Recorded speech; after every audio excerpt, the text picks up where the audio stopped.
Presente, Arroyo, doctora. muy buenos días, Presente, Sandra. doctora. Buenos días. Cawi, Cawi, Cawi, Cárdenas, Presente, doctora. muy buenos días, Renato. Castillo, Buenos días, doctora. Presente. muy buenos días, Piero. Condori, Presente, buenos días. muy buenos días, Alexi. Doctora, buenos días. Muy buenos días. Soy Castro, no me he llamado. Sí te he llamado. Perdón, Castro Leiva. Sí, doctora, buenos días, Ya, presente. muy buenos días, Jesús.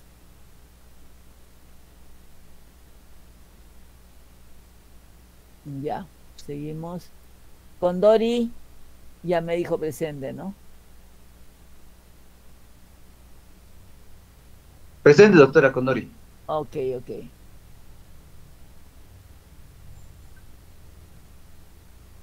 Está Contreras. Buenos días, Contreras, doctora. Evelyn, Presente. muy buenos días.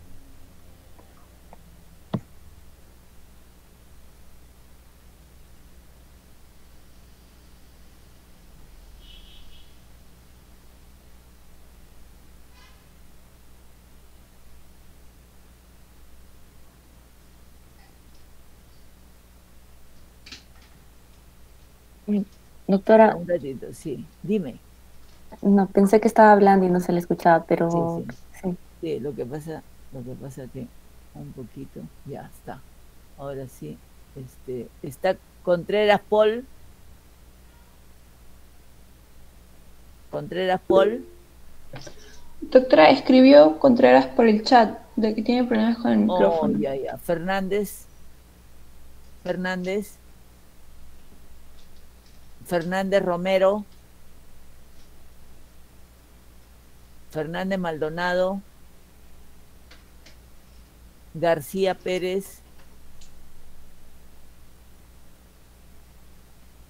García Pérez. García Gutiérrez Narváez. Gutiérrez Narváez. Hilario. Yo, doctora, yo soy Hilario. Ok, corazón. Inga. Buenos días, doctora. Presente. Muy buenos días. Edith. Intimaita.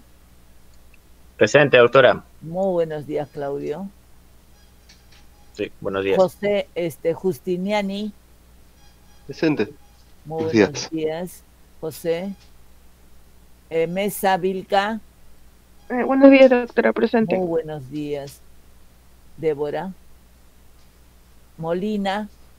Buenos días, doctora. Presente. Muy buenos días, Raúl.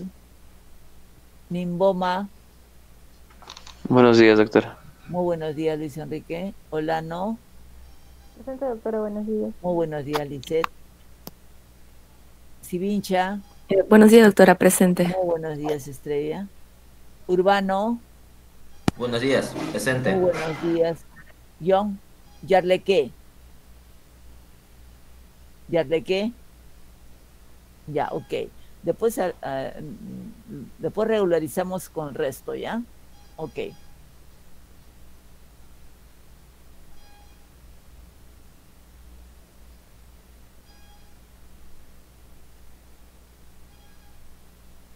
Ya, me avisen si estamos compartiendo, por favor.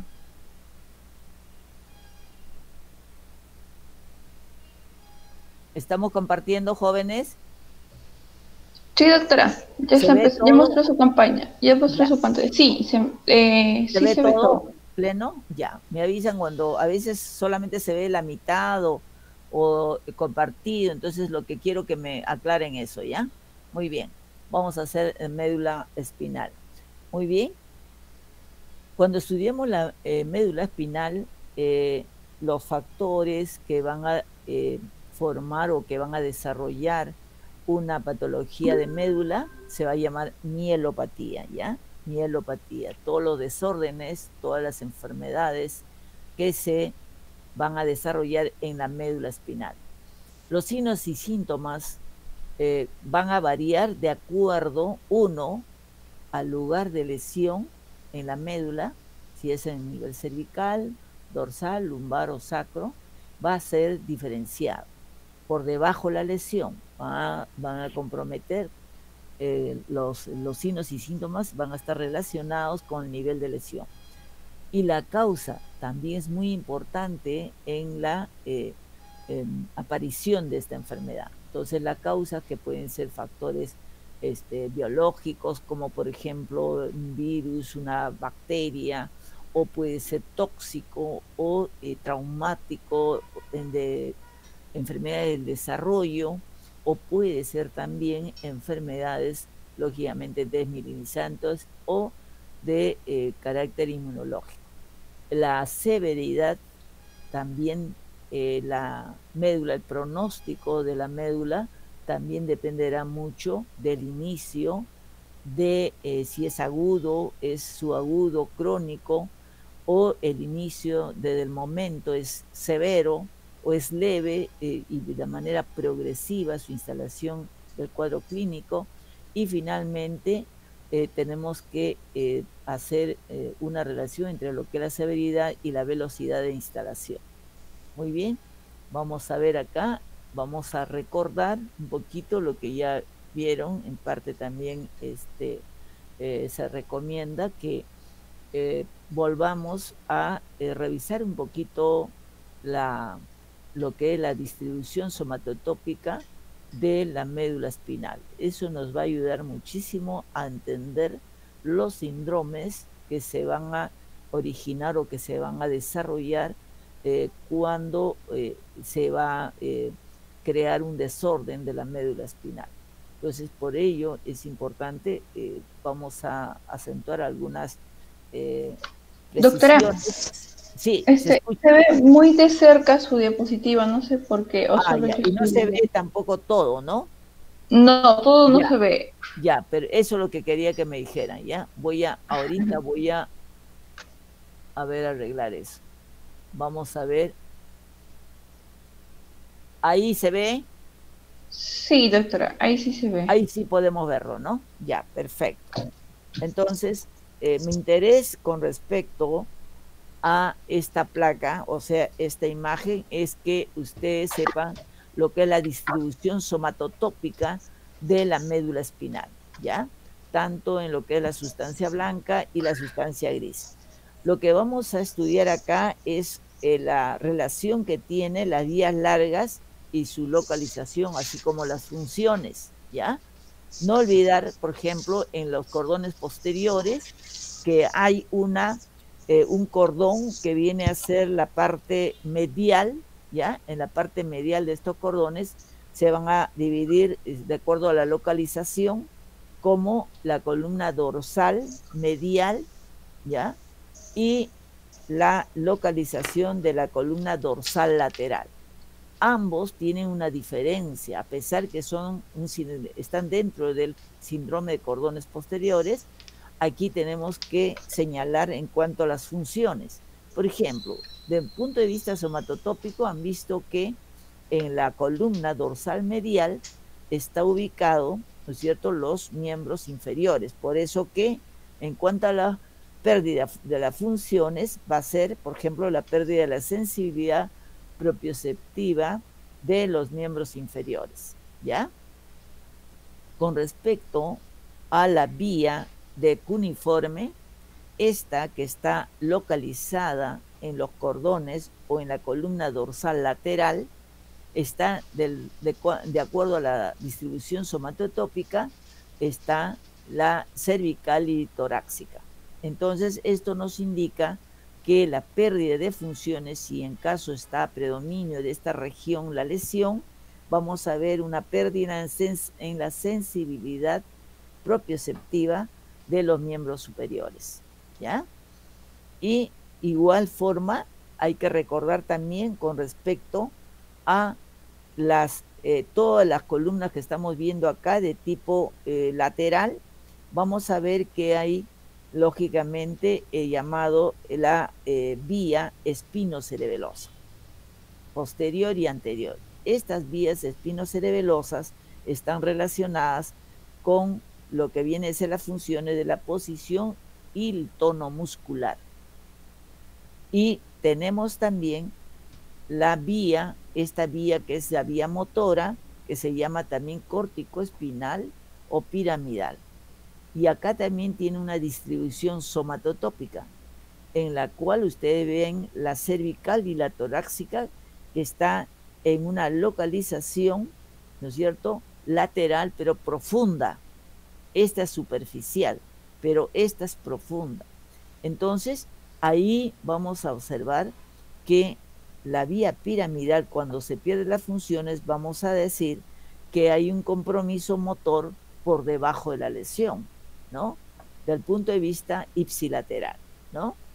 Y también tenemos otra vía importante que vamos a siempre señalar en las diversas lesiones que tiene como parte de los síndromes de la médula, la vía espinotalámica lateral, ¿ya? La vía talámica lateral. Esta vía espinotalámica lateral, que está localizada en la región ventral y lateral, esta también tiene una distribución somatotópica.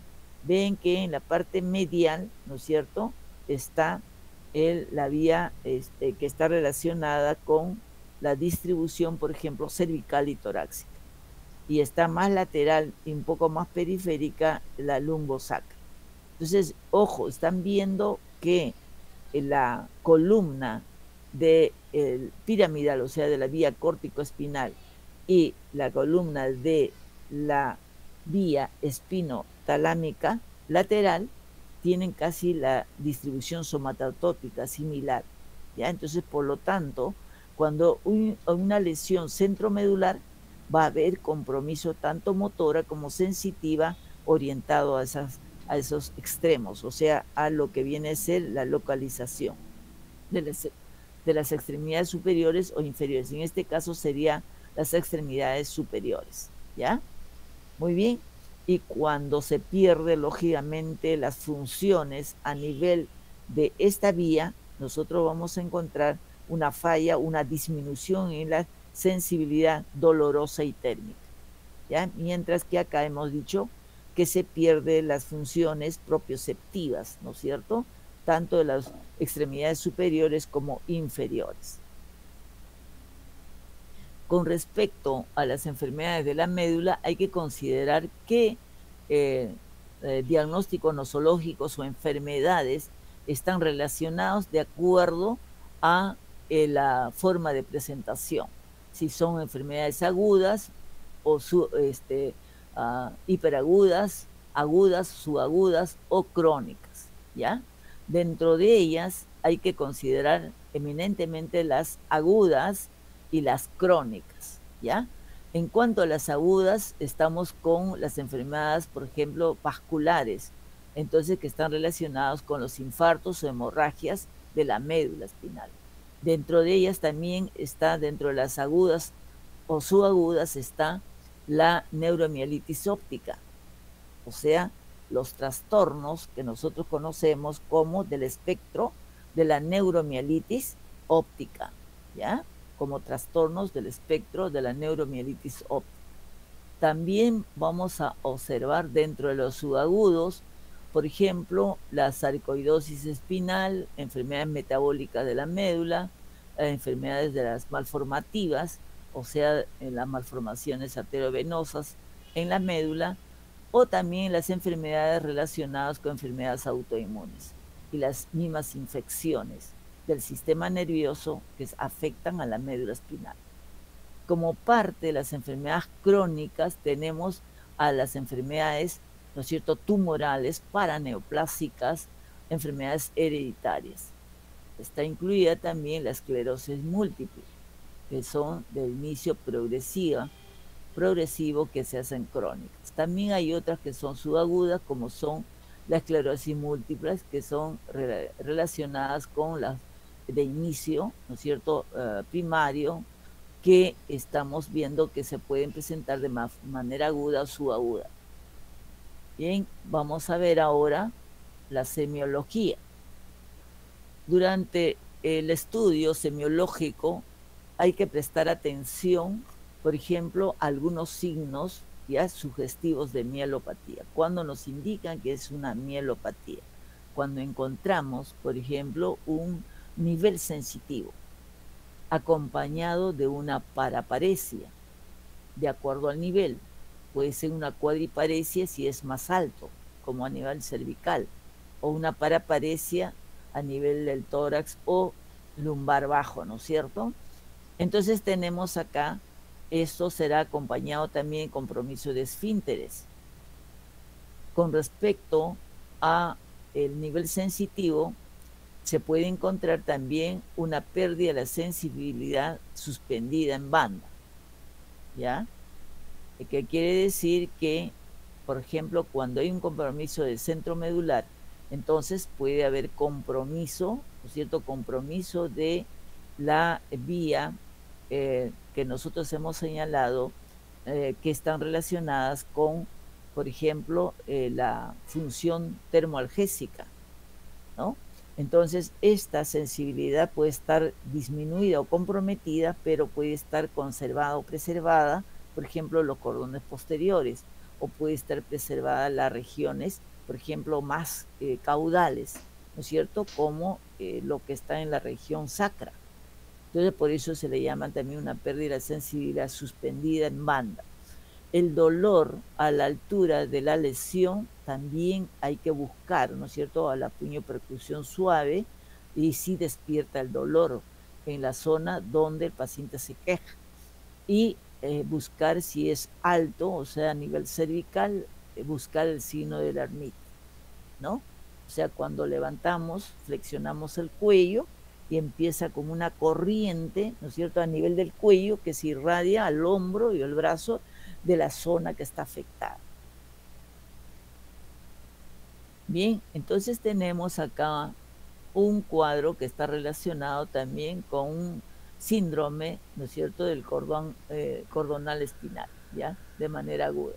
El paciente inicialmente empieza con un dolor agudo en la región lumbar, en este caso, y progresivamente se va acompañando de parestesias en los miembros inferiores.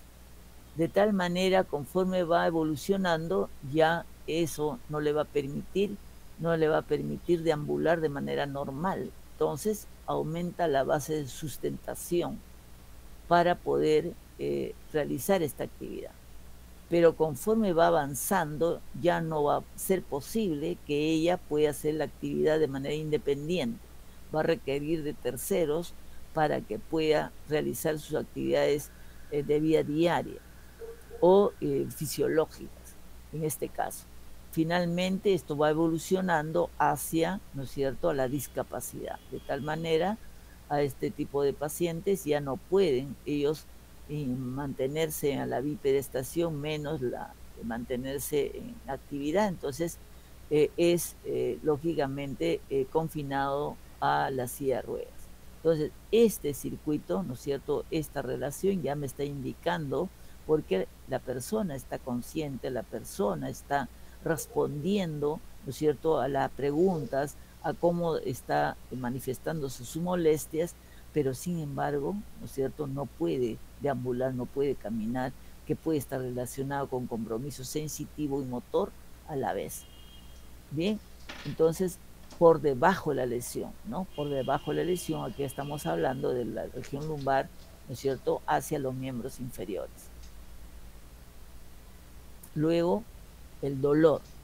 Cuando hablamos de dolor, hay que buscar, ya lo han visto ustedes, con cervicalgia y lumbalgia. ¿Por qué puede dolernos la columna, ¿no? O sea, la dirección, o sea, en la zona que nosotros, ¿no es cierto?, ubicamos como la columna vertebral. Entonces, el dolor hay que recordar que puede ser ocasionada porque son estructuras inervadas, ¿no es cierto?, las que están rodeando la columna, todas aquellas estructuras, como por ejemplo el periósteo, de los ligamentos de las vértebras, como las meninges, ¿no es cierto?, y las articulaciones apoficiales. Gracias. Entonces, todo esto ocasiona el dolor. Ya ustedes ya lo han estudiado. Entonces, por eso hay que ver si está acompañado y estamos sospechando, además de que hay dolor en este grupo de estructuras paravertebrales, blandas y óseas, ¿no? Entonces, también hay signos de localización de afección del sistema nervioso, central o periférico, pero está relacionado al nivel donde se produce este dolor. Porque el primer síntoma que molesta y obliga al paciente a buscar ayuda es el dolor, que se va incrementando, pero ni se dan cuenta muchas veces si tiene adormecimiento o no, solamente el dolor intenso y la dificultad para poder deambular. Muy bien, entonces, después de evaluado estas zonas, también hay que descartar el dolor radicular, ¿ya? Entonces, todas las neuropatías que están relacionadas con ello. Tenemos luego, cuando se trata de la sensibilidad, hay una distribución que nos va a señalar si hay un compromiso de la sensibilidad profunda o es un compromiso de la sensibilidad superficial. Decimos que está afectada la sensibilidad profunda cuando, de acuerdo a las vías que hemos estudiado, ¿no es cierto?, gracilis y lineatos, que son las vías, y la localización, que son los cordones, o sea, la columna, la región dorsal, ¿no es cierto?, los cordones posteriores, están afectados, entonces se va a manifestar como la pérdida de la sensibilidad posicional y vibratoria, que esto, lógicamente, se continúa con que ya la persona de iniciado este cuadro va a tener la dificultad de deambular, o sea, tiene una marcha táxica, abre las bases de sustentación para poder mantenerse, ¿no es cierto?, segura en cuanto a su movilidad, en cuanto a la marcha. Y lo único que le guía es la visión, porque muchas veces pueden no sentir el piso, no pueden sentir la profundidad de donde están caminando. Entonces, lo que hacen es dirigirlo a través de los órganos sensoriales, que es la visión. Y la sensibilidad profunda se diferencia de la sensibilidad superficial tanto por la localización como también por lo que viene a ser el compromiso sensitivo, que viene a ser la pérdida termoalgésica, ¿ya? La pérdida termoalgésica, que es más de la sensibilidad superficial, y que as está comprometido, es una as ascendente, que es la vía espinotalámica, ¿ya? Espinotalámica, que cuando está afectado, ¿ya? Esta, lamentablemente, y es a nivel medular, va a comprometer bilateralmente, uno por la entrada y otro porque cruza la médula, ¿ya? Bien, entonces hay que señalar acá donde que estamos hablando la sensibilidad profunda, ¿no es cierto?, que es el gracilis, que es la parte, ¿no es cierto?, media de estos cordones, y la parte lateral de estos cordones, que es el cuneatus. Entonces, ambos tienen que ver con lo que viene a ser la sensibilidad profunda. Y la sensibilidad superficial es esta, que viene a ser el tracto o el haz espinotalámico, ¿ya? El haz espinotalámico. Ya. Con respecto a el sistema motor, vemos que es una vía descendente, que las primeras neuronas sensitivas, las primeras neuronas motoras se encuentran lógicamente en el área 4 de Brodmann, y que estamos viendo que es el inicio de la vía corticoespinal, que desciende, ¿no?, a través del tronco cerebral y cruza, ¿no es cierto?, en la parte inferior del bulbo raquídeo para hacerse contralateral y descender por toda la columna, ¿no es cierto?, por toda la vía corticoespinal en toda la médula. Entonces, aquí va el factor o la semiología va a ser, por ejemplo, la paraparesia o la paraplegia, en cuanto a la localización por debajo de esa lesión, ¿no? Si estamos hablando de la vía córtico-espinal a nivel cervical, dorsal, lumbar. Y esto va acompañado el compromiso de la vía córtico-espinal, también de reflejos aumentados, hiperreflexia, así como también están acompañados el signo Babinski. Conforme va progresando el compromiso de esta vía córtico-espinal, se instaura después la espasticidad. Aquí tenemos lo que señalamos, ¿no es cierto?, la vía motora, que es la vía córtico-espinal o piramidal, ¿ya? Que acuérdense siempre la ubicación somatotópica, que en la parte interna, o sea, en la parte profunda, que esta es la localización de la vía piramidal lateral profunda, en la cual la distribución somatotópica está la cervical torácica más interno y más superficial está la región lumbar, ¿no? Entonces vamos a ver que en esta parte de lo que es la función motora vamos a tener también que relacionar siempre con las pérdidas de acuerdo también a si es el síndrome de la arteria espinal anterior o el síndrome de la médula anterior. Entonces estas dos haces, ¿ya? Una que viene a ser el tracto piramidal y el haz espinotalámico, ¿ya? Acá vamos a ver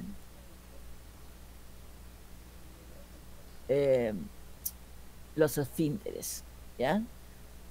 Ya hemos visto el compromiso de la vía motora, la vía sensitiva, y también esto se puede acompañar de alteraciones esfinterianas. A nivel de la vejiga, tiene lógicamente ramas que van a inervar de origen simpático y parasimpático. El simpático, que lo están los ganglios a nivel de la columna lumbar, y del parasimpático a nivel saco. Cuando encontramos también cuando una lesión medular, entonces vamos a observar una vejiga flácida y paralítica. Ocurre en las fases agudas, pero conforme ya va siendo crónica, ya el paciente va a quejarse de una necesidad de manera que no puede controlarlo, que es la urgencia miccional, ¿ya? La necesidad imperiosa de miccionar. También está dentro del compromiso de los esfínteres, así también el estreñimiento, la disfunción sexual, que es parte del cuadro autonómico. Tenemos ahora el estudio de los síndromes. Tenemos el primero, el síndrome medular complejo, que está relacionado con la sección medular, ¿ya? La afectación de todas las vías medulares, ¿ya? Es como tuvieran una lesión completa, o sea, una lesión completa de manera transversal de toda la médula. Entonces es una de las más graves porque secciona la médula. Entonces es que además esta afección lo vemos con mayor frecuencia, por ejemplo, en los accidentes de tránsito o caídas, problemas de tipo traumático, ¿ya? Entonces, estas van a encontrarse total un síndrome de sección medular y también de lo que es una parálisis arrefléxica en la parte aguda, en el momento agudo, y anestesia total por debajo de la lesión. Hay compromiso de esfínteres también. En este caso, por ejemplo, había un trauma, un accidente de tránsito y que ha habido una sección de la médula. Miren, qué pena, una listesis completa de las vértebras, que ocasiona el shock medular.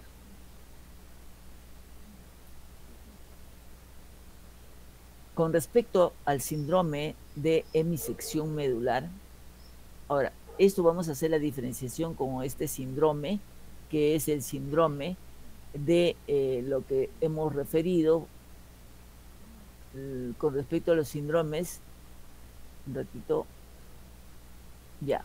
Con este síndrome, cuando hay una lesión, por ejemplo, la que hemos visto en la resonancia, va a haber una lesión por debajo de esa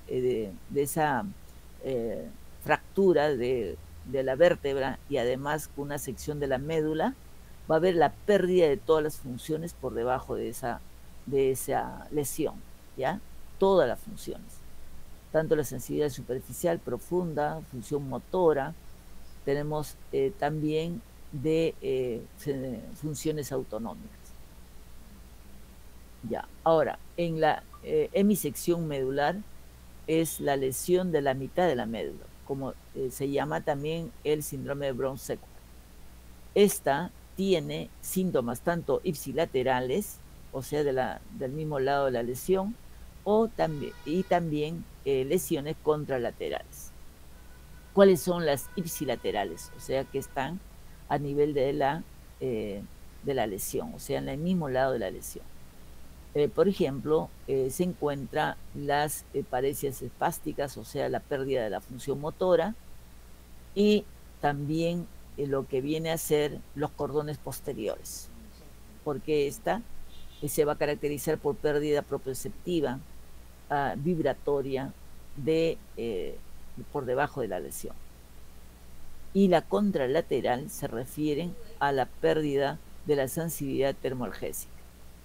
Entonces, esa, como les decía, porque es una vía que al ingresar, ya, que es la espinotalámica, va a subir 2 niveles, ingresa y cruza la médula. Entonces, al cruzar, lógicamente, cuando el lado que está sano, ¿no es cierto?, de todas maneras va a ingresar la información, o sea, de la sensibilidad superficial, pero de todas maneras tiene que cruzar, pero al cruzar no va a poder ascender. Por eso que se ve las lesiones siempre contralaterales, ¿ya? Contralaterales y también, ¿no es cierto?, de ambos lados. Muy bien. Esto hay que recordar quién lo produce. O sea, la causa puede ser por una compresión tumoral, por traumatismo, y también han llegado a hospitales por lesión de arma blanca, ¿ya? Acá está lo que es el esquema, la figura del síndrome de hemisección medular o Brown-Sequard, en la cual nos está indicando que son ipsilaterales, los cordones posteriores, y lo que estamos hablando del síndrome piramidal, pero que son contralaterales, lo que viene a ser de la vía o el haz espinotalámico. Veamos ahora el síndrome de centro medular. El síndrome de centro medular se caracteriza por la pérdida disociada de la sensibilidad. De eso estamos hablando, si ustedes recuerdan, por neuroanatomía, por ejemplo, la siringomielia, ¿no? Es una pérdida disociada de la sensibilidad. Porque vamos a encontrar pérdida de la sensibilidad termoalgésica, pero la sensibilidad profunda está normal. Y por debajo de estas lesiones, supongamos que es a nivel cervical o torácico alto, vamos a ver que los niveles, ¿no es cierto?, inferiores, como por ejemplo el esfínter o la médula a nivel sacra, ¿no?, van a estar indemnes, ¿ya? Van a estar indemnes. A eso se llama pérdida disociada de la sensibilidad. Y conforme este centro medular se va ampliando, porque es de la luz, ¿no es cierto?, donde se encuentra el canal medular, ¿ya?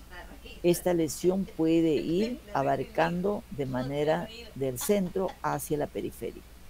Entonces, los síntomas irán en aumento conforme vaya comprometiendo más, ¿no es cierto?, en proporción los demás haces o cordones. Entonces, vamos a ver que posteriormente se añade compromiso motor. Estamos hablando de los cuadros como la siringomielia, que son causados también por trauma, en los deportistas, por ejemplo, que a veces se tiran los golpes de manera casual en el cuello, ¿no? Puede ocasionar este síndrome de centro medular. o también problemas de origen vascular o los tumores que pueden estar localizados también a ese nivel. Bien, esta es la lesión, ¿no es cierto?, de el síndrome centromedular, ¿ya? Del centro medular, que pueden ser pequeñitas y después, ¿no es cierto?, van aumentando en tamaño. ¿Ve? Puede estar libre, ¿no es cierto?, la parte motora, puede estar libre también la parte de los cordones posteriores, pero sin embargo, por el cruce, ¿no es cierto?, vamos a poder observar la afección termoalgésica de estos pacientes que tienen el problema de compromiso centromedular. También vamos a observar en las regiones posteriores, o mejor en las regiones inferiores, la conservación de las funciones, ¿no?, a nivel sacro, y también vamos a ver que las funciones tanto esfinterianas como la parte también que está relacionados con los miembros inferiores van a estar preservadas. Veamos acá los síndromes medulares que están relacionados con los cordones posteriores, exclusivamente los cordones posteriores. Aquí vamos a ver la pérdida de sensibilidad posicional y vibratoria, que van a ser bilaterales.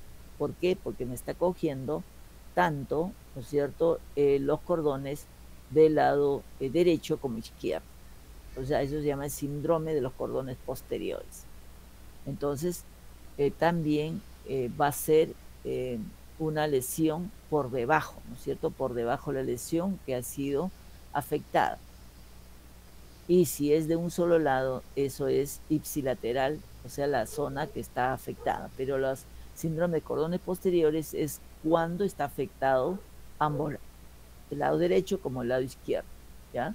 Y esto se acompaña, además de esta pérdida del sentido posicional y vibratoria, también por la marcha atáxica. A eso se llama ataxia sensitiva, ¿ya?, en la cual se caracteriza porque la persona está como tentativamente calculando, ¿no?, calculando por dónde va pisando para poder realizar esa función, ¿no?, de ambulación.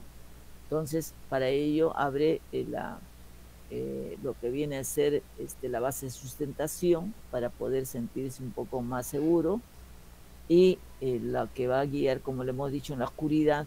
Ellos no podrían, suelen caerse constantemente, pero lo que les guía también es la visión, ¿ya? Es, lógicamente, cuando hay un infarto, una hemorragia de los cordones posteriores, me da un síndrome de cordones posteriores. Luego tenemos el síndrome de espinal anterior.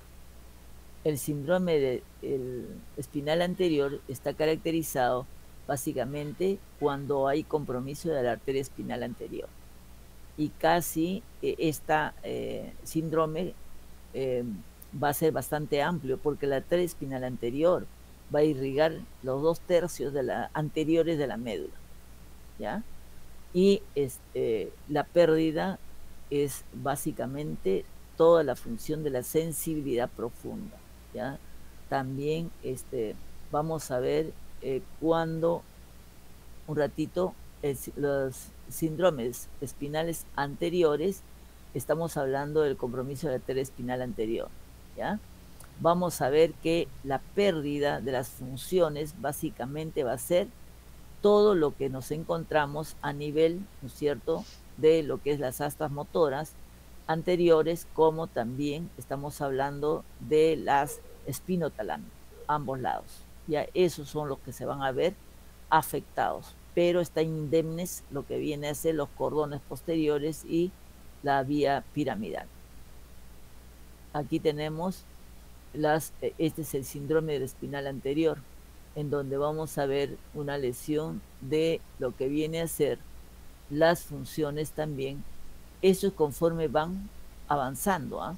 Cuando conforme van adquiriendo mayor, lógicamente, compromiso de el síndrome espinal anterior o medular anterior.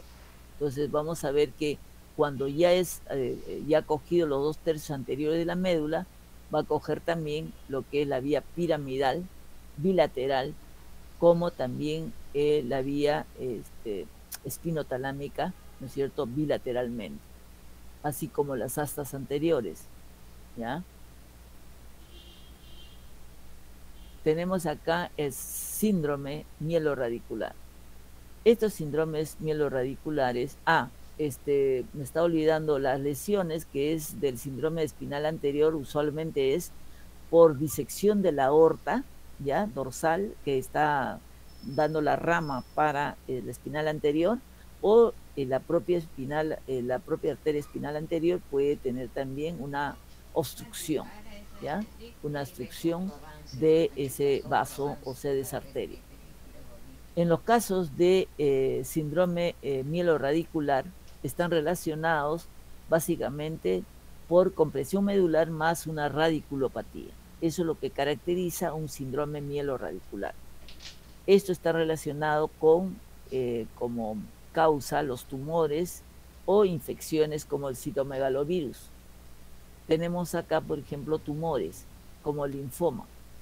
Este linfoma está invadiendo el canal vertebral. Por compresión, ¿no es cierto?, va a afectar también a la meninge, a la dura madre, y por la cantidad, o sea, por el efecto que ejerce por si este tumor que está creciendo hacia adentro, entonces hace un síndrome de compresión medular, ¿ya? Y en el caso también de los meningiomas, ¿ya? Los meningiomas, que son lesiones ya intradurales, pero a su vez es extramedular, o sea, que está fuera de la médula, porque hay tumores primarios de médula. Entonces, estos dos pueden ocasionar lo que son los síndromes mielorradiculares, ya tanto los linfomas como los meningiomas. Las mielopatías agudas. En las mielopatías agudas vamos a ver lo que es los traumatismos vertebromedulares, ¿ya?, en las cuales son bastante frecuentes en nuestro medio y sobre todo en todo lo que viene a ser países similares al nuestro. Entonces, es necesario conocer para poder diagnosticar y tratarlos adecuadamente. El traumatismo vertebromedular, cuanto más alto, es más grave. Y ocurre en la mayoría de veces en gente joven o en gente que está en una edad, por decir, en la cual que están trabajando, que tienen que tienen una responsabilidad laboral. Entonces, usualmente ocurre en eso, ya sea en los lugares donde trabajan o practican deporte, o también son los que más se desplazan, ¿no es cierto? Entonces son la gente en edad productiva y también gente joven. Vamos a ver que este traumatismo vertebromedular produce una fractura o una dislocación, como por ejemplo, pues estamos manejando el auto, entonces frena bruscamente y entonces hay un movimiento del cuello en latigazo.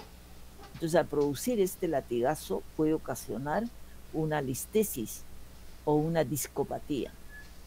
Entonces, pero puede no haber una fractura vertebral. Entonces, ahí esto puede comprimir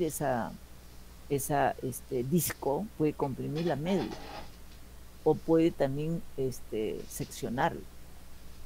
Ya, por eso que es importante señalar el tipo de trauma que ha recibido, como si se ha caído, o qué es lo que estaba haciendo en ese momento, ¿no? Porque no es lo mismo que es un chico que ha estado haciendo deporte, ha estado jugando básquet, fútbol, o en la piscina, ¿no?, que se lanza en la piscina, o otro que está trabajando, ¿no?, que le cae un bulto en el cuello, en la espalda, entonces produce una fractura, o una fractura, o puede ser también una dislocación severa que secciona la médula. Entonces, hay que descartar la fractura o una dislocación. También las arterias espinales pueden producir un infarto, como también producir una hematomialia, Y en todo traumatismo, en accidente de tránsito, también se ve el shock espinal, en donde se pierde todas las funciones de la médula por debajo de la lesión, que puede ser funciones motoras sensitivas, acompañadas de arreflexia y esfínteres, un cierto compromiso de esfínteres, y acá vemos algunos casos, ¿ya? Que acá hay una fractura de la vértebra que los huesos, o sea, que se han astillado, ¿no? Que es una fractura conminuta, entonces ingresan al canal espinal y desplazan o presionan a la médula y producen una gran compresión medular. Por ejemplo, los que se lanzan a la piscina con poca agua producen también, lógicamente, produce una fractura de la columna cervical, como lo que estamos viendo acá. ¿Ve? Y están aplastando la arteria espinal anterior y puede ocasionar, terminando después, no solamente en un síndrome de canal anterior, sino también completa. Acá tenemos otros casos en los cuales hay una discopatía, puede ser en el síndrome de latigazo, ¿no? En la cual el cuello se desplaza bruscamente, una flexión y extensión del cuello de manera brusca, entonces ocasionando la salida del disco, ¿no? O del núcleo pulposo y el disco intervertebral, que puede ocasionar la compresión de la arteria o también de la médula. Tenemos acá una discopatía por esta caída, en la cual puede ocasionar fractura y puede ocasionar también discopatía conjuntamente. Tenemos acá la mielitis transversa, que también es otra mielopatía aguda, que está relacionada con enfermedades desmielinizantes en su mayoría. Cuando es primaria, esta enfermedad desmielinizante, hay que descartar la esclerosis múltiple, como también el trastorno de la neuromielitis óptica, ¿ya? Que es una enfermedad rara, pero es una enfermedad sistémica que hay que recordarlo siempre, ¿ya? Es autoinmune y que están asociadas algunas veces con enfermedad de Sjögren, o enfermedad reumática, ¿no? Y hay otra enfermedad que viene a ser desmielinizante, pero de manera secundaria, a enfermedades de lupus eritematoso sistémico, que pueden producir también una mielitis transversa. Acá tenemos por ejemplo, las características que ustedes deben tener en una mielitis de una esclerosis múltiple, ¿ya? Hay que hacer una diferenciación entre la esclerosis múltiple y la mielitis, porque ambos van a tener manifestaciones de síntomas de la médula espinal. Pero la diferencia es que en la esclerosis múltiple, la médula puede estar lesionada por espacios desmielinizantes de la médula, ¿no? Más o menos entre 2 segmentos de la médula, ¿ya? Es menos de 3 segmentos. O sea, así como que estuviera mapeadas los pequeños espacios desmielinizantes. Pero en cambio en la mielitis, más bien lo vas a diferenciar porque esas lesiones desmielinizantes que también van a presentar es largo, casi en toda la longitud de la columna, y que son mayor de 3 segmentos, es un requisito. Cuando tienen mayor de 3 segmentos, ¿ya? De la médula, ¿ya? Entonces ya es una mielitis, ¿ya? Pero puede ocasionar, o sea, puede abrir también la posibilidad de que la mielitis, o sea, antes que se produzca la mielitis, puede producirse la lo que es el compromiso de la neuromielitis óptica, o sea, primero el problema de la neuritis óptica. Si en la neuritis óptica, ¿no es cierto?, hay una desmielinización del nervio óptico, ¿ya? Y el paciente bruscamente, de manera aguda, pierde la visión con dolor ocular, ¿no? Localizado. Entonces le hacen el fondo de ojo y ven, ¿no es cierto?, de que el paciente efectivamente no está viendo, no tiene una amaurosis, pero es ocasionado por compromiso el nervio óptico. Entonces, a este tienen que pedirle anticuerpos, ¿ya? Anticuerpos específicos en las cuales están relacionadas, por ejemplo, con estas enfermedades desmielinizantes, ¿ya? Si eso es positivo, ¿ya? Es de seguro que puede tener menos segmentos, pero tiene eso y tiene los anticuerpos positivos, este va a desarrollar una neuromielitis óptica, ¿ya? Por eso que si, por ejemplo, el ojito, o sea, puede estar normal, pero ya tiene, ¿no es cierto?, más de 3 segmentos, esta es una mielitis, ¿ya? Es una mielitis de origen también desmielinizante, ¿ya? Entonces, esa se diferencia de la esclerosis múltiple, ¿ya? Es menos de 3 segmentos, generalmente 2 segmentos, un segmento en la esclerosis múltiple, pero en la mielitis o en la neuromielitis óptica está abarcando más de 3 segmentos, casi todo puede ser toda una columna cervical y torácica. Y se ve en la panorámica de una resonancia magnética de médula. Entonces tenemos también longitudinalmente una lesión extensa, ¿ya? Una lesión extensa que caracteriza a esta neuromielitis óptica, pero también puede ser no solamente por enfermedades desmielinizantes, sino también de origen viral, ¿ya? De origen viral, que pueden ocasionar este tipo de lesiones extensas de la médula.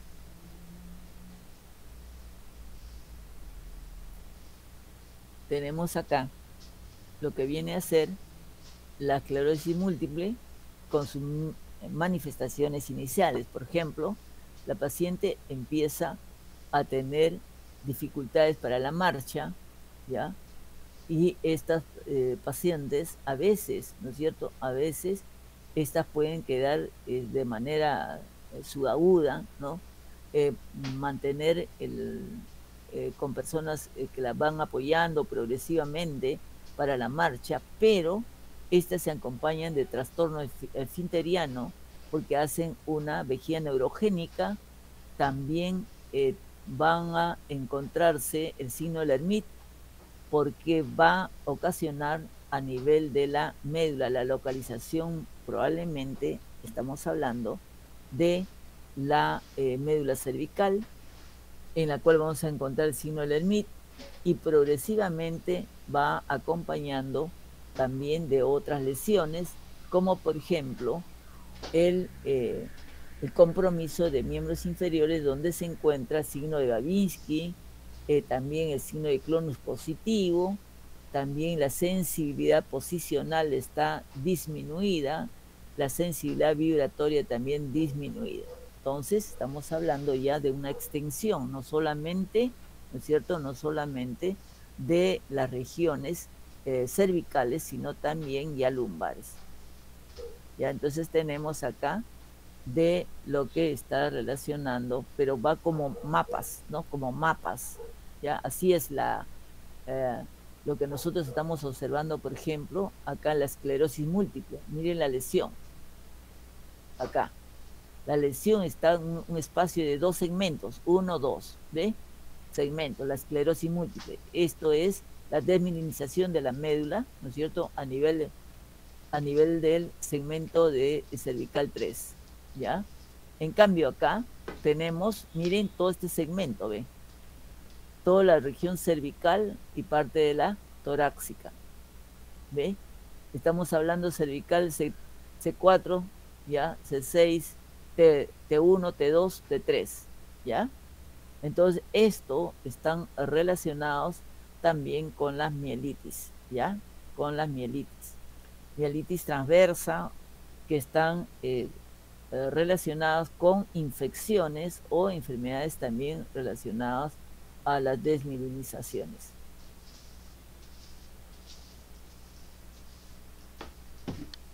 Ya tenemos acá también diferentes focos en los cuales pueden estar relacionados, por ejemplo, con el compromiso, miren, a diferentes niveles, ¿ven?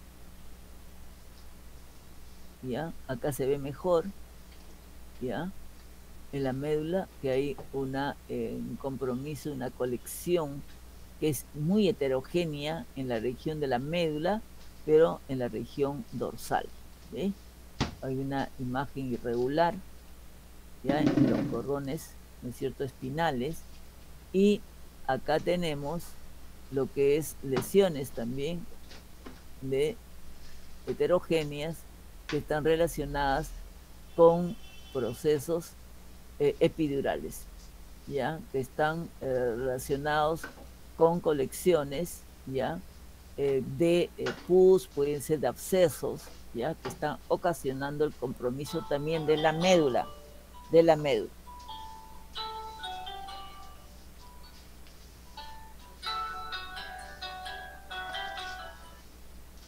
Ya. Veamos acá las mielopatías. Solamente quería aprovechar esta imagen para referirles a ustedes de que cuando tenemos la sospecha de la mielitis, nosotros tenemos que hacer la puniopercusión en la zona, o sea, suave, lógicamente no va a ser muy fuerte, intenso, sino suave, y entonces vamos viendo toda la columna vertebral, ¿no? Y vamos en la zona más exquisita donde va a empezar el dolor.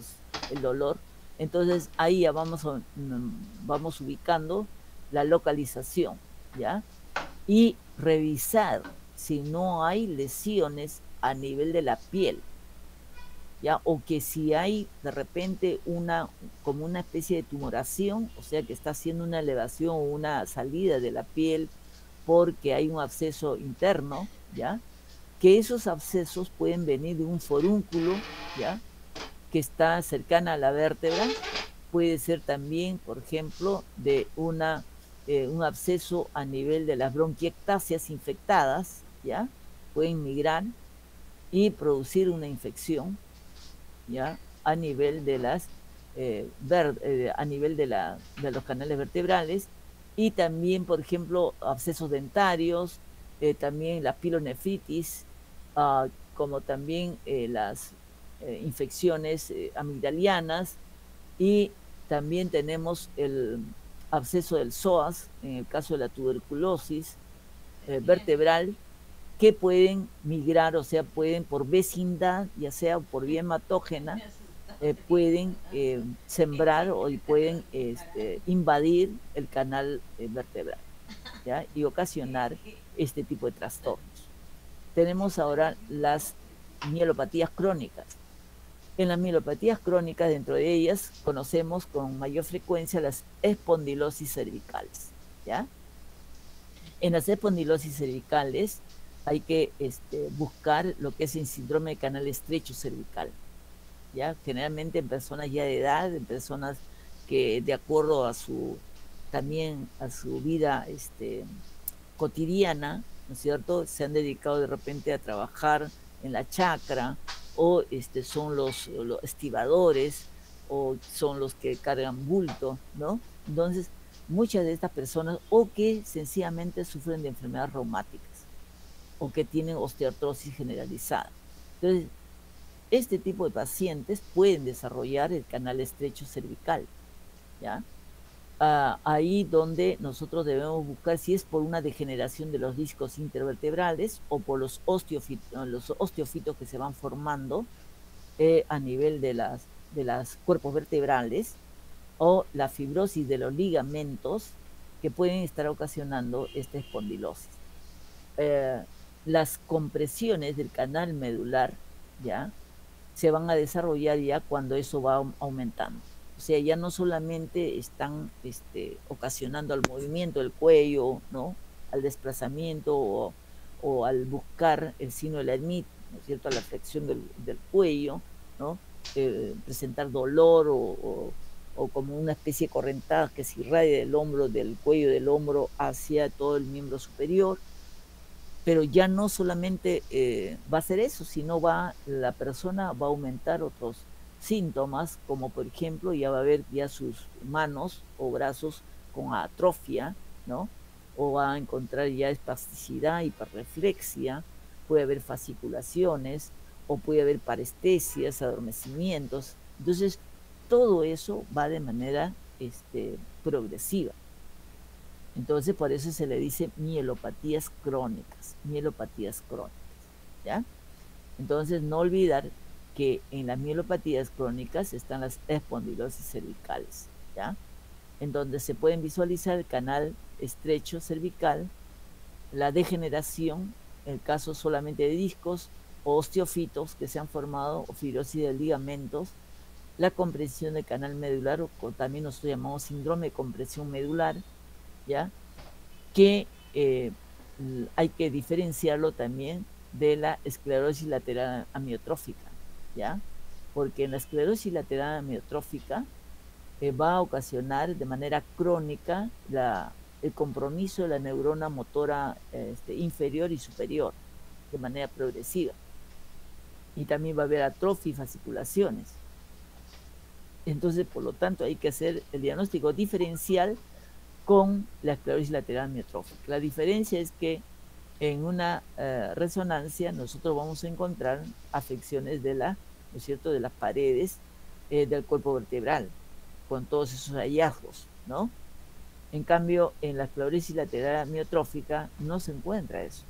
Lo que sí se va a encontrar las deformidades. Como está perdiendo la fuerza de manera progresiva, entonces ya va a haber, ¿no es cierto?, una disminución de la masa muscular, que es la faja natural de las vértebras. Entonces se van deformando de acuerdo, ¿no es cierto?, cómo va progresando la enfermedad y de acuerdo a la posición que van adoptando estos pacientes de la esclerosis lateral amiotrófica. Entonces, clínicamente pueden hacer ustedes el diagnóstico diferencial y también de acuerdo al examen neurológico y con los estudios de exámenes auxiliares. Entonces, acá tenemos, por ejemplo, en pacientes de edad que ocasionalmente pueden empezar solamente, le pueden ustedes observar, por ejemplo, la marcha, o en los hombros pueden tener un hombro más alto y el hombro más bajo, ¿no? ¿Por qué? Porque ya tiene un defecto a nivel de las vértebras, una escoliosis, ¿no?, que están relacionadas. Y vamos a observar también que el signo de Lhermitte es positivo, ¿no? Hay parestesia, adormecimiento que le van molestando ocasionalmente cuando tienen posturas anormales, ¿no?, que pueden presentar solamente al inicio, ¿no es cierto?, de manera temporal, pero después que va avanzando este tipo de cuadros, que son las espondilosis cervicales, van ya aumentando lógicamente conforme van estrechando o ocasionando ya un síndrome de compresión, ¿no? Entonces ya van adquiriendo mayor compromiso. Entonces no solamente van a tener a nivel de miembros superiores como especie de corriente, de parestesias, ¿no?, sino también va a haber ya compromiso de los miembros inferiores, en las cuales va a haber compromiso ya de la vía córtico-espinal, en las cuales se caracterizan por la presentación de el signo Babinski, también de los cordones posteriores, como disminución de la función vibratoria, y también va a haber clonos. Entonces tenemos acá los diferentes cuadros, como por ejemplo las discopatías múltiples que estamos observando acá, y acá observamos cómo ha invadido, ¿no es cierto?, el núcleo pulposo y el disco hacia el canal vertebral. ¿Ve? Entre C4 y C5 ha invadido el canal vertebral, haciendo ya una compresión medular. Bien, acá tenemos, miren, ya lógicamente estamos viendo la parte de las vértebras, ¿no es cierto?, los ligamentos que pueden estar ocasionando ya una fibrosis. Hay picos de loro en la punta, miren, de los cuerpos vertebrales, acá también se aprecian picos de loro, ¿no? Y van disminuyendo por la salida de los discos hacia el canal, ¿no es cierto? Van haciendo un síndrome al principio, de un síndrome canal estrecho al principio, pero después terminan provocando un síndrome de compresión medular, como este de acá.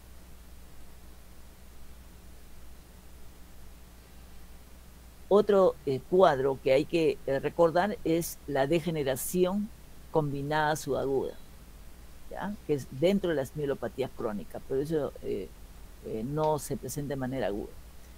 Este cuadro de la degeneración combinada subaguda lo encontramos en las anemias, en las deficiencias por vitamina B12 o la cianocobalamina. Esto hay que buscar en pacientes desnutridos, ¿ya? Y que tienen además, ¿no es cierto?, dentro de las manifestaciones neurológicas, ¿no?, la degeneración combinada subaguda de la médula, polineuropatía, y se acompaña también de demencia. Tenemos compromiso de las columnas posteriores y los tractos córtico-espinales o cordones posteriores y los tractos córtico-espinales. Tanto las parestesias que ocasionan la marcha táxica, también las paresias, ¿ya? Que las causas más determinantes en las degeneraciones combinadas subagudas están la anemia perniciosa, las operaciones, por ejemplo, en todo lo que viene a ser, por ejemplo, las úlceras gástricas, ¿no? Los vegetarianos, que son extremos también, pueden ocasionar esta deficiencia de la vitamina B12, ¿ya? Entonces, en este tipo de pacientes en las cuales encontramos ya que han tenido anemia, que han sido gastrectomizados o que son vegetarianos y tienen este cuadro, ¿no es cierto?, de una polineuropatía, una demencia, una degeneración combinada subaguda de la médula con compromiso de cordones posteriores y los tractos córtico-espinales, lógicamente hay que sospechar de que esto es una enfermedad, ¿no es cierto?, de degeneración combinada subaguda. Entonces, lo primero que se hace una vez que ya han hecho la historia clínica, la han examinado y ya han hecho su presunción diagnóstica de una degeneración combinada subaguda, entonces nosotros ratificamos el diagnóstico, pedimos los niveles en sangre de vitamina B12. Entonces, si nosotros observamos ya de que está con caída de la vitamina B12 en sangre, entonces debemos ya iniciar el tratamiento inmediatamente, ¿ya?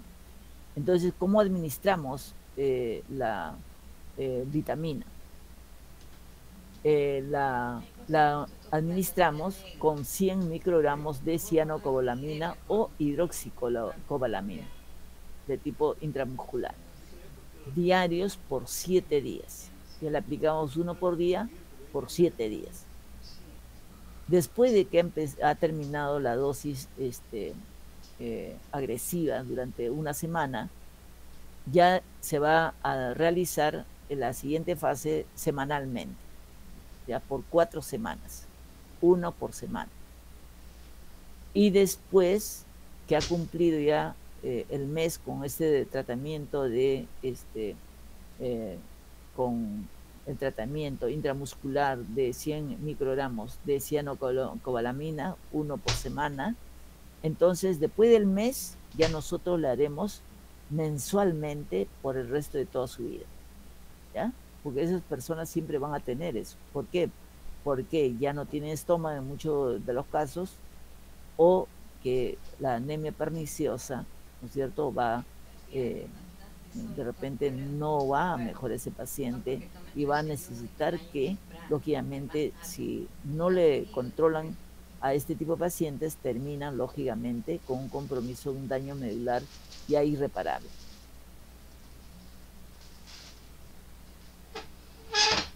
Aquí está lo que encontramos, degeneraciones en los cordones posteriores. Vemos acá también los córtico-espinales, ¿ya?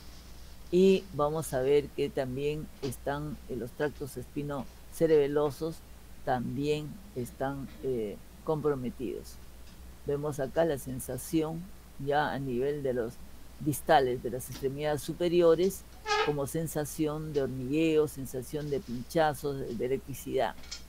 Y vamos a observar que en laboratorio ya se van a ratificar la anemia perniciosa, y vamos a ver que el paciente tiene la ataxia sensitiva o signo de Romer positivo, una lengua de papilada roja que ¿no es cierto?, que me está indicando una desnutrición y una deficiencia de vitamina B12, y vamos a observar también el compromiso de los cordones posteriores con una exploración de lo que viene a ser la función vibratoria como el sentido posicional, que están afectados. Y acá vemos, miren la lesión, que está, ¿no es cierto?, con una imagen hipodensa, ¿ya?, que está cogiendo casi la región cervical, ¿ve? Región cervical. Tenemos ahora la paraparesia espástica tropical, que es otro cuadro que corresponde a las mielopatías crónicas.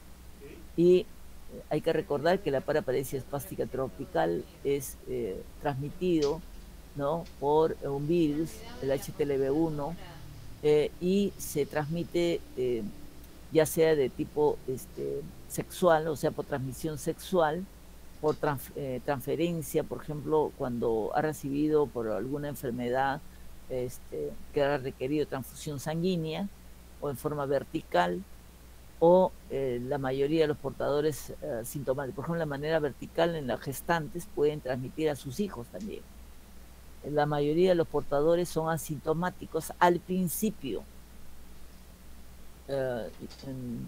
Tuvimos caso en el Hospital 2 de Mayo de una chica iba a cumplir recién 18 años y nunca había tenido relaciones sexuales.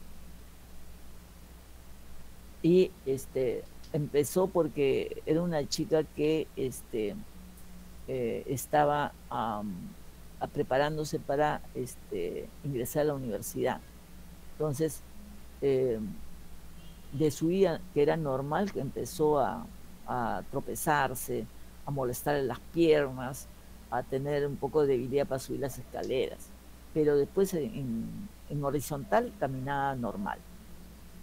Se le examina y se le encuentra un poco de rigidez, o sea, de espasticidad, y le encontramos hiperreflexia, ¿ya? Entonces llama la atención, pero y le preguntamos pues todos los antecedentes y no tenía. Y le hicimos la prueba, el HTLV1 salió positivo. ¿Y cómo explicas? No es drogadicta, no ha tenido transfusión de sangre, ¿no? Ninguno de sus antecedentes. Entonces solamente es que ha sido transmitida de forma vertical. ¿Qué más debemos recordar? Que al principio pueden ser asintomáticos, pero después van presentando compromiso de las columnas laterales y los tractos córtico-espinales, ¿ya? Y esto está relacionado, lógicamente, con la paraparesia, ¿ya?, espástica. Y vamos a encontrar también hiperreflexia, clonus y Babinski, ¿ya?, progresivamente. Y esto puede ir empezando en miembros inferiores y puede ir ascendiendo hasta las regiones de los segmentos torácicos. Y eso pueden vivir 30, 40 años, 50 años, ¿ya?, dependiendo de la agresividad del cuadro. Pero lógicamente no tiene cura, ¿ya?, no tiene cura. Entonces, este tipo de pacientes a través de los años ya se van acostumbrando a eso, ya como ya le han dicho qué es lo que tiene, ¿no? Un poco que, bueno, la chica lo perdimos porque estuvo 2, 3 años y tratamos lógicamente de conseguirle las medicinas, porque en esa oportunidad no había con facilidad lo que tenemos las facilidades ahora de utilizar, por ejemplo, plasmaféresis o inmunoglobulinas. No había esa facilidad, pero solamente le dábamos sintomáticos para poder mitigar la espasticidad, pero la perdimos. O sea, no sabemos si se fue a otro hospital o que se fue a su tierra, porque era de provincia. Bien, después hay que ya sabemos que es una enfermedad progresiva que compromete sobre todo la vía córtico-espinal, ¿ya? Y se inicia con una paraparesia y después comienza a ser de leve a moderada, se puede confinar después a la silla de ruedas. Pero aún así, que está con las extremidades, los miembros inferiores, casi bastante espásticos y contracturados, siguen caminando. Con un bastón siguen caminando. Que es diferente a otras enfermedades, por supuesto. Ya. La paraparesia espástica tropical, nosotros hacemos un diagnóstico de tipo clínico. Hacemos la historia clínica, sospechamos ya por los antecedentes, examinamos, ¿no? Dentro de los exámenes, cuando ya sospechamos, le pedimos, lógicamente, las pruebas en suero, ¿no? Del HTLV1. Y también le hacemos punción lumbar, el líquido cefalorraquídeo. Pero si se niega, ¿ya? En el suero va a salir, ¿ya?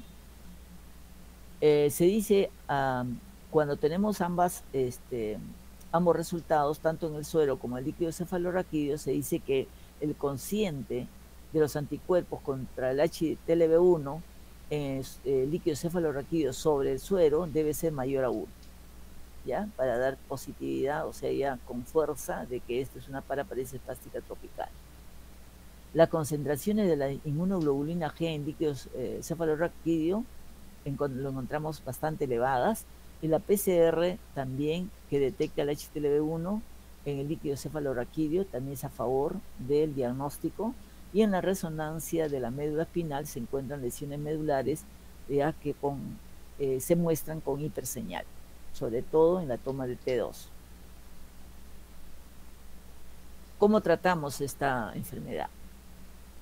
Esta enfermedad ahora se utiliza con inmunomoduladores o los inmunosupresores. Ningún tratamiento es verdad que ha sido eficaz, ¿ya? En ese época que nosotros encontramos a esta paciente que le estaba comentando, estaban hablando del interferón alfa. El interferón alfa, y no había todavía el CIS. Entonces esto costaba pues demasiado costoso el tratamiento. Las inmunoglobulinas también, ¿ya? Y la metilprednisolona, ¿ya? Ayuda, sí, pero como es una enfermedad crónica, más se lo va a llevar la inmunodepresión y también la osteopenia o la osteoporosis, que se va generalizando. Porque como le decía, es una enfermedad crónica de larga evolución, y las complicaciones se lo puede llevar antes, ¿no es cierto?, que la propia enfermedad. Por eso que hay que manejar con sumo cuidado.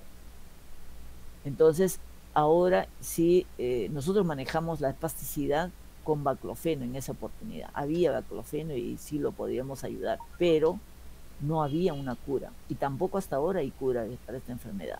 Lo que alivia son el uso de corticoides, de repente por momentos, por tiempos cortos, ¿ya? Como pulsos, y el uso de las inmunoglobulinas.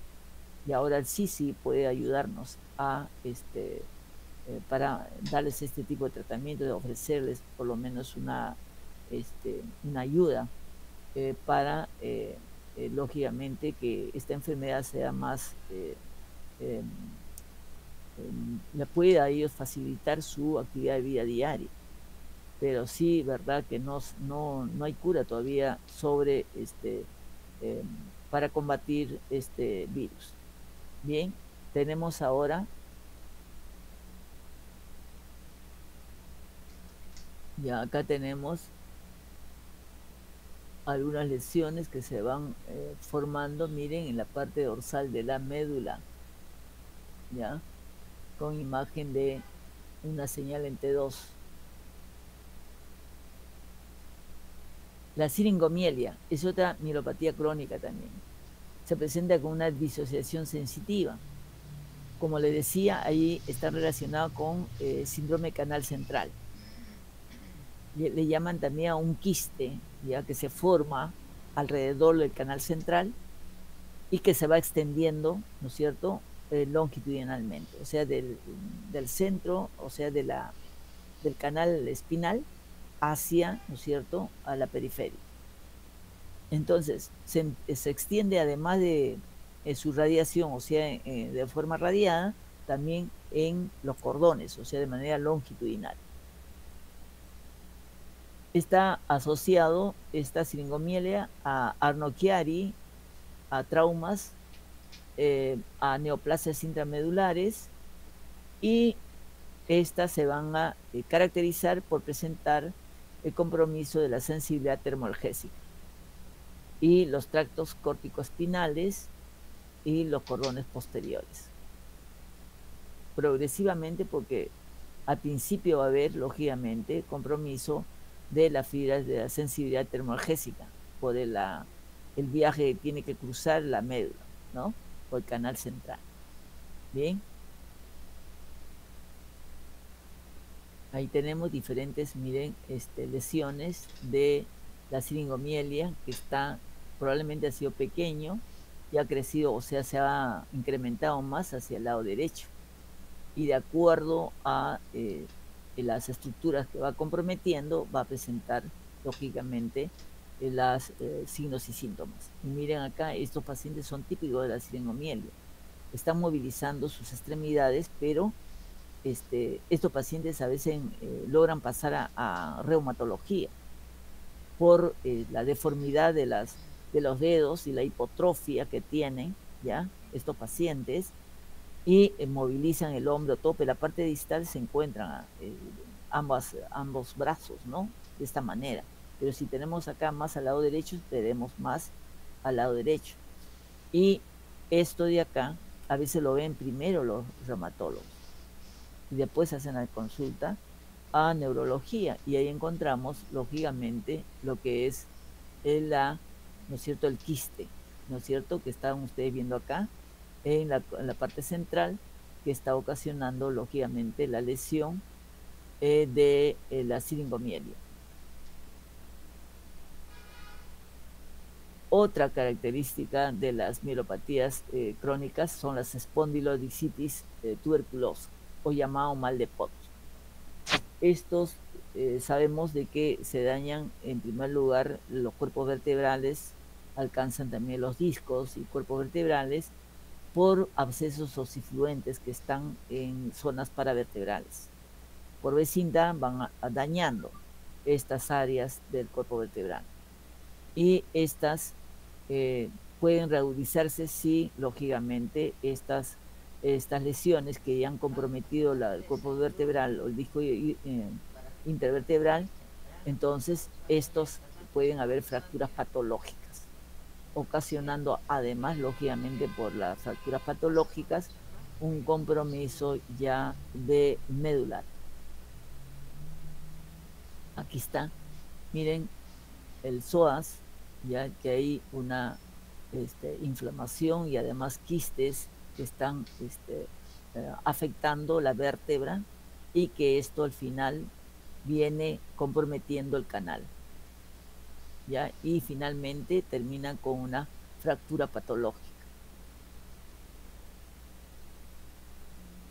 ¿Ya? Y acá tenemos diferentes cuadros que están relacionados también con lo que viene a ser, por ejemplo, que pueden producir este tipo de mielopatías crónicas, son también los tumores de mama, tumores de próstata, los melanomas, los linfomas. Pueden producir también el cáncer pulmonar, ¿ya? El cáncer pulmonar, que pueden ocasionar metástasis hacia, ¿no es cierto?, hacia la médula, que están relacionados como espondilodicitis por diferentes, ¿no es cierto?, causas. Muy bien. Y de acuerdo, lógicamente, a eso será el tratamiento. Bien. A ver, jóvenes, una pregunta. La siguiente clase, ¿cuándo corresponde? ¿Aló? Ya, doctora, la siguiente clase con ustedes el día miércoles a las 11 de la mañana. Ya, a las 11 de la mañana. Y al miércoles estoy en el hospital. Podemos hacerlo, sí, podemos ¿A las hacerlo. 7? Sí, el miércoles ya tengo que ir al hospital, no me voy a poder comunicar. Puede ser el miércoles en la tarde. ¿A qué hora, doctora? Porque a las 4, alrededor de las 4 tenemos clases. Podría ser tal vez de 2 a 4. Ya, ¿de cuánto? ¿De cuánto? De 2 a 4 puede ser. O puede ser a las 7 de la mañana también el miércoles. No, pero estoy en el hospital, pues. No es que yo de la casa yo tengo que salir a las 6, ¿ya? Entonces, y estar allá a las 7. En la tarde puede ser. ¿A qué hora terminas la clase de la tarde, corazón? A la 1 acaba. No, tu clase de la tarde, del miércoles. Ah, ya, la clase de 4 a 6. De 4 a 6. Ya, entonces podríamos entrar a las 6 o a las 6:30, ¿sí? Ya, doctora. Y creo que igual voy a coordinar porque puede que algunos compañeros falten tal vez por el inglés, pero estaría bien, igual. Ya, por favor, avísame, ¿ya? Me avisas ahí en el chat o en el WhatsApp, avísame, ¿ya? Ya, si es el mismo miércoles, pero a las 6 o a las 6:30, ¿ya? O a las 7, ustedes definan ahí la hora, ¿ya? Ya, doctora. Ok, muchas gracias. Nos vemos, jóvenes. Doctora, sí. Disculpe, tenía una pregunta con respecto a mielitis transversa. Sí. Mencionó que, bueno, cuando es primaria, o sea, primaria, ¿qué significa? Que lo tengo que diferenciar de una esclerosis múltiple, y no entendí muy bien la relación con la neuromielitis óptica, o sea que necesariamente se van a presentar juntas, o puede ser una mielitis transversa que se presente sin la neuromielitis óptica. Ya, espérate un ratito. Ya, acá en la mielitis aguda. Ajá, sí, en la siguiente, ese es traumatismo vertebral, la siguiente es mielitis transversa. Ok, ya, la mielitis transversa, acuérdense de que tenemos nosotros primaria y secundaria con respecto a las enfermedades desmielinizantes. Las desmielinizantes primarias son todas las que son solamente afectan la desmielinización a nivel de la médula espinal. O sea, esa enfermedad solamente afecta inicialmente, o sea, no es una enfermedad que va a ocasionar de manera secundaria, va a comprometer de manera secundaria al sistema nervioso central. ¿Ya? Es una afección primaria. Afección primaria significa que nacen en la columna, o sea, perdón, en la médula, ¿ya? Que aparece, es una enfermedad, es como decir, por ejemplo, una enfermedad primaria, un tumor, por ejemplo, de médula, ¿ya? Un tumor de médula que puede estar relacionado, por ejemplo, con una, llámense ustedes, los tumores que están relacionados a dependientes, por ejemplo, así como los meningiomas, por ejemplo, que están relacionados a la meninge que está pegada a la médula espinal, que es primaria, ¿ya? No ha llegado el tumor, por ejemplo, del cerebro, sino que es propia ahí de la parte medular, o enfermedades propias, por ejemplo, que están relacionadas que el virus, por ejemplo, el virus que ha afectado solamente a la médula, ¿ya? Y ha creado después de manera secundaria, puede haber creado, por ejemplo, una inmunidad, ha dejado una lesión también afectando la inmunidad del paciente y ocasionan un ataque del mismo anticuerpo del paciente a la médula. Entonces es una afección secundaria por el cuadro infeccioso. Entonces hay que separar muy bien las patologías primarias de las secundarias, ¿ya? Por ejemplo, en este caso, por ejemplo, las enfermedades reumatológicas por vasos pequeños pueden afectar el sistema nervioso central, ya sea a nivel cerebral, que viene a ser, por ejemplo, los infartos cerebrales a vasos pequeños, que no es primario del cerebro, sino es por una enfermedad reumatológica, en la cual la ANCA ahí le van a encontrar positivos y por lo tanto estos están haciendo a vasos pequeños, infartos múltiples, pero a nivel de vasos pequeños que pueden estar realizando, por ejemplo, infartos lacunares múltiples, ¿ya? Entonces, no es que ocurra en la misma, no se haya iniciado en la médula per se, o sea, que sea parte de el tejido primario que se haya alterado, ya sea para una parte tumoral o para que se haya iniciado, por ejemplo, un cuadro desmielinizante, ¿ya? En la parte, lógicamente, medular, ¿ya? Secundaria es otras enfermedades que hayan ocasionado y hayan producido una mielitis transversa, como son los virus, otras enfermedades que suelen alterar, lógicamente, desde el punto de vista inmunológico y ocasionar este tipo de enfermedades. Ya, doctora, gracias. Y una última pregunta. En Sí. la parte del sistema motor al inicio en semiología, no entendí muy bien cuando dijo reflejos osteotendinosos aumentados y disminuidos al nivel de la lesión. ¿Cómo? Ya, no, así, a ver, vamos a ver. En Casi al inicio. ¿En los síndromes? Sí.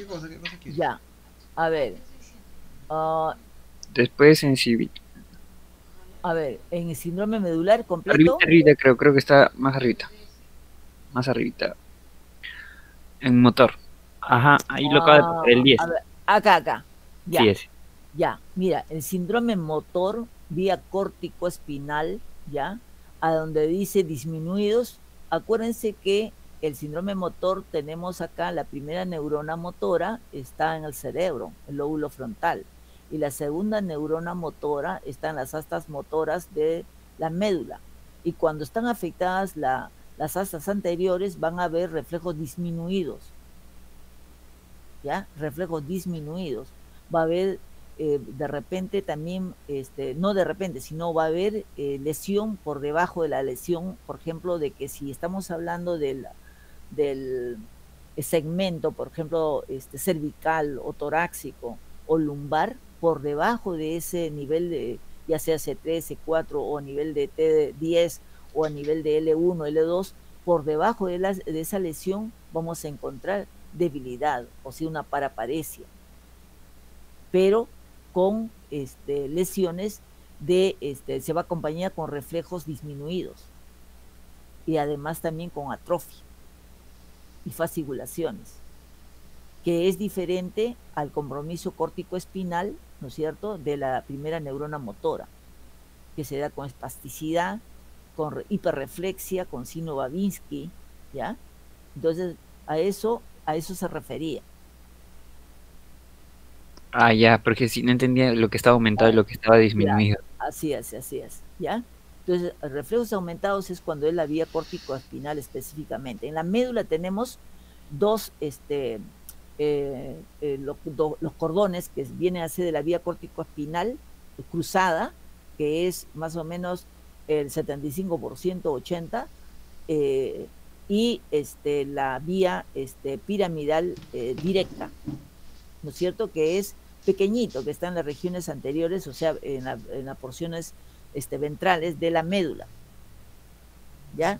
Que esa es directa, las otras son cruzadas, en la médula están así, pero se trata generalmente de las lesiones de los cordones, o sea, en las cuales descendentes, como es, por ejemplo, la vía córtico-espinal, que es la que se evidencia con mayor facilidad, por decir, en el momento que nosotros vamos a hacer la exploración con respecto a la asintomatología, ¿ya? Si estamos, por ejemplo, con un compromiso a nivel de hemisección medular, se va a acompañar de compromiso de la vía córtico-espinal, ipsilateral, por debajo de la lesión, con reflejos vivos, ¿no es cierto?, con espasticidad y con compromisos sensitivos también contralaterales, ¿ya? Y en cambio, si vamos a hablar, por ejemplo, de ELA, de esclerosis lateral amiotrófica, entonces en el paciente, si ven que empiezan en los miembros inferiores, puede ser que vean con una paraparesia, con tono muscular disminuido y con hiporreflexia, y después se acompaña conforme va avanzando también la vía córtico-espinal, ¿no es cierto?, cruzada, en la cual nosotros vemos qué cosa, vemos espasticidad, después hiperreflexia, todos esos síntomas. O sea, todo depende del área cómo está avanzando la enfermedad. O sea, por eso que los síndromes es importante relacionarlo con la distribución somatotópica de los haces, las vías. ¿Ya? Es típico con respecto a la posición. ¿Ya? Ustedes tienen que tener bien claro lo que viene a ser la vía, ¿no es cierto?, de las vías largas de la médula espinal, tienen que tener relación con la localización y relación con las funciones, ¿ya? Con las funciones de estas vías. Eso, si ustedes dominan eso, ya no hay ningún problema cuando ustedes van a hablar ya, por ejemplo, de los cuadros, por ejemplo, que son de las mielitis, las mielopatías agudas, las mielopatías crónicas, ya eso nos lleva a conocer más enfermedades, pero lo primero que tienen que hacer ustedes es estudiar bien las vías, sus localizaciones y las funciones. Y de acuerdo a eso vamos a entrar a los síndromes. Y los síndromes tienen una característica peculiar, cada uno de ellos. Si ya pasaron de los síndromes, vamos allá a hablar las diferentes enfermedades, o sea, ya estamos entrando al plano nosológico. Entonces ahí ya podemos discutir. ¿Por qué? Porque ya sé tomar los datos, ya puedo explorar, ya sé somatotópicamente, ya sé qué cosa está afectado, yo sé, no, este es un síndrome de Brown-Séquard o de hemisección, no, este es un síndrome cordonal, o si no, este es una del canal central, o del síndrome espinal anterior. Entonces, de acuerdo a eso, también las patologías son específicas. Si ustedes han visto, hemos dado el ejemplo de causas de cada síndrome. Entonces se van familiarizando y para ustedes es mucho más fácil. Pero si no conocen la parte somatotópica de la médula, se van a confundir. Por ejemplo, revisen, por ejemplo, ahí que tienen ya la clase, traten de estudiar lo que viene a ser la parte somatotópica de las primeras láminas que hemos puesto, de lo que viene a ser, por ejemplo, en la función sensitiva, motora, ¿ya? Y cuando se comprometen los esfínteres, entonces van más o menos conociendo la distribución. Entonces ya una vez que van conociendo la vía, la localización y las funciones, saben la distribución de los síndromes, entonces es más fácil que ustedes correlacionen de qué enfermedad están hablando. ¿Ya? ¿De qué enfermedad están hablando? ¿Por qué? Porque hemos visto, por ejemplo, en el caso de los síndromes de cordonales posteriores, o sea, síndrome cordonal posterior que se llama, ¿no? Entonces, en esos casos, por ejemplo, nosotros hay que buscar qué puede ser tanto por problemas traumáticos como vasculares, pero también hay que buscar metabólicas, como es, por ejemplo, el síndrome cordonal por diabetes mellitus, o también por una enfermedad que nosotros conocemos que era antes, ¿no? Porque ahora ya casi no se ve, ¿no? Casi no atendemos este tipo de pacientes de neurolúes, por ejemplo, la sífilis. Escogía específicamente los cordones posteriores, ¿no es cierto?, para lesionarlos. Entonces, ahí eran las causas, ¿ve? Entonces, por eso es que quieren dominar lo que es la parte de patología de médula, entonces ya tienen una base ustedes de la cervicalgia, lumbalgia, cómo examinar, cómo descartar los cuadros que tienen que ver, por ejemplo, con las regiones, por ejemplo, tanto paravertebrales, todas las estructuras paravertebrales que están de lo que es la parte del periósteo, la parte de lo que es en los ligamentos, que viene a ser lo que viene a ser la masa muscular, los vasos, las venas, las arterias, las meninges, ¿no? Eso nos va a ayudar porque todo eso provoca dolor, ¿ya? Dolor. Entonces,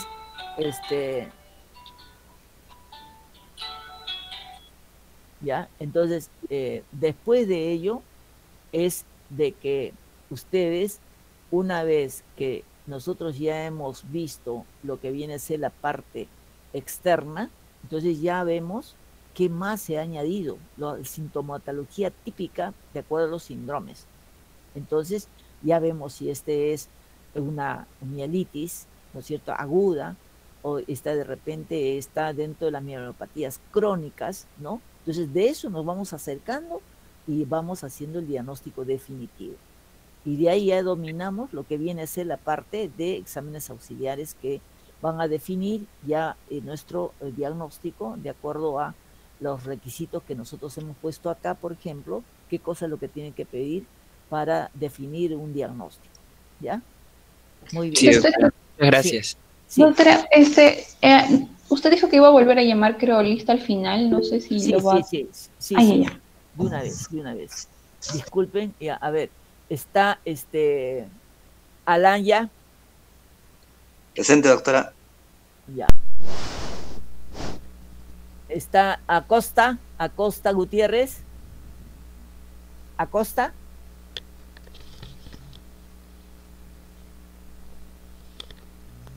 Alarcón. Presente, doctora. Muy bien. Está Arias. Presente, doctora. Muy bien. Arroyo. Presente, doctora. Muy bien. Muy bien, Sandrita. Cárdenas. Presente, doctora. Ok, Renato. Contreras Ríos. Presente, doctora. Ah, ya te llamé, vean. Muy bien, para escuchar tu voz, Jimmy. Fernández Maldonado. Presente, doctora. Ok, Marcelo. Fernández Romero. Buenos días, doctora, presente. Muy bien, Stacy.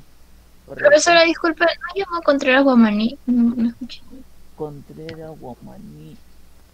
No, ya te puse ya. Asistencia. Y García Pérez.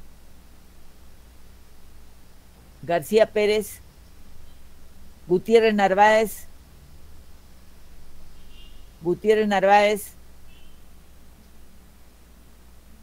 Ya. Inga ya está. Intimaita también. Doctora, presente. Ya, perfecto, Claudio. Me da mucho gusto que te hayas quedado. Justiniani José, ¿también? Presente, doctora. Ok, José. Mesa. Presente, doctora. Muy bien. Débora. Molina. Presente, doctora. Muy bien, Anthony. Nimboma. Presente.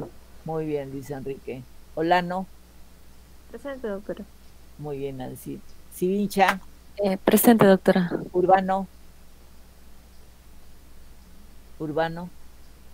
Yarleque. Presente, doctora, buenos días. Muy bien, Euler. Buenos días. Perfecto. Ya están. Solamente me faltó Gutiérrez Narváez,